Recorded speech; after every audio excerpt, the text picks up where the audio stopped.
Bupati Tapanuli Tengah Masinton Pasaribu menyatakan pihaknya bersama BPBD tengah menyiapkan titik evakuasi warga terdampak banjir dan longsor. Penetapan status tanggap darurat akan diputuskan malam ini. Kami pemerintah sedang mengupayakan itu untuk titik-titik evakuasi. Nah, itu ada GOR, aula kami yang kami siapkan untuk menampung evakuasi warga, terutama yang banjir sangat meluas, itu ribuan warga yang terdampak. Kemudian kami berkoordinasi dengan tempat ibadah, sekolah, dan fasilitas pemerintahan lainnya yang bisa kami gunakan untuk melakukan evakuasi.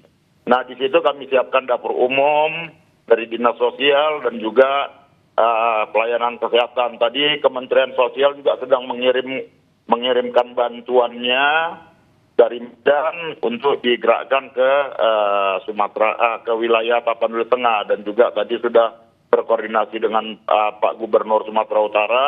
Beliau dalam 2 hari ini juga akan turun ke lokasi. Dan juga tadi sudah kami sampaikan kepada Wakil Ketua DPR RI Pak Sukmi Dasko tentang kondisi di Tapanuli Tengah. Beliau akan sampaikan, laporkan kepada Presiden. Kalau di Tapanuli Tengah sendiri, apakah masih tercatat ada titik-titik yang bisa berpotensi terjadi longsor susulan?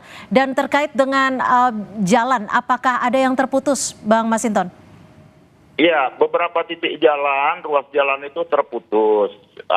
Begitupun dengan akses jalan utama, jalan nasional dari Tarutung ke arah Pandan dan Sibolga. Nah, kemudian beberapa jalan-jalan kabupaten itu juga terputus. Nah, potensi longsor itu masih sangat memungkinkan. Malam ini sampai tengah malam nanti kami akan rapat Forkopimda untuk menetapkan status tanggap darurat.